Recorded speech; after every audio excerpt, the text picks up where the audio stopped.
I'm confident that we are going to be ready to take the helm. I just got off the phone with the assistant speaker. People have no idea how many times I've talked to her since May 24th. And so I applaud those that are already in D.C. I applaud the DNC, DCCC, because they have done everything that they could to get me ready.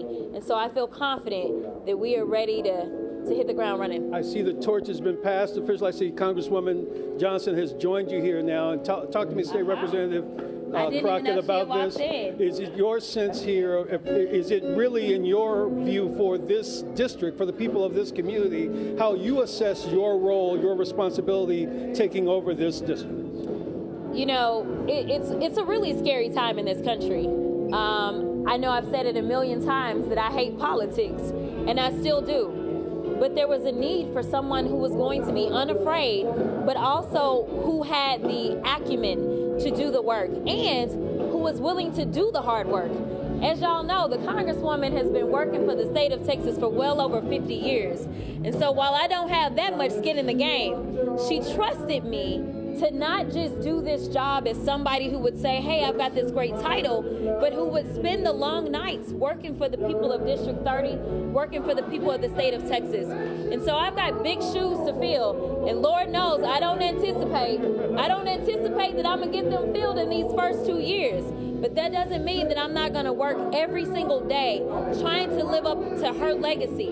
And mind you, we don't often see people actually passing the torch.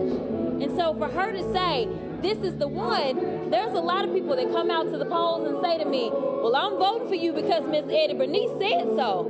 Well, they are counting on me to live up to what she saw in me and my ability to serve the people of the district. And I'm so excited. I'm so ready. We're going to focus on the economy. I know that that's been a #1 issue. It's been a #1 issue prior to COVID in this district. Most people don't know that I was a business major. I currently serve on the Business and Industry Committee in the Texas House.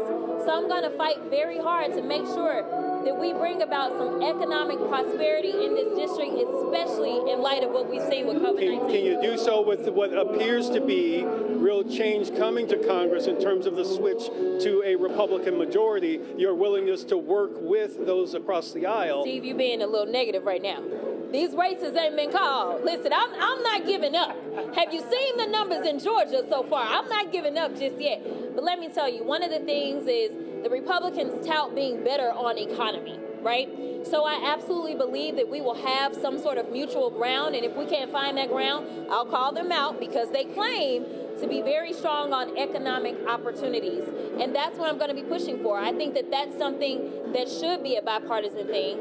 And so I think that I'll be able to do okay in that area. The areas that I'm most concerned about are the things that have set us back over 50 years. When we're looking at things like Roe v. Wade, when we're looking at, the future of marriage and how it's defined in this country. I'm looking at the progress that we made in the last 50 years. I'm looking at the Voting Rights Act and the fact that we haven't reauthorized that. I'm looking at these gerrymandered lines, and we are lacking the protection that we need on the federal level, and we're lacking any courage in the Supreme Court. So I'm looking at those things, and those are the things that I don't think that we'll have bipartisan support for, but those are the things that, so long as we can hold on to a majority, those are the things that will be #1, I think, for every single Democrat.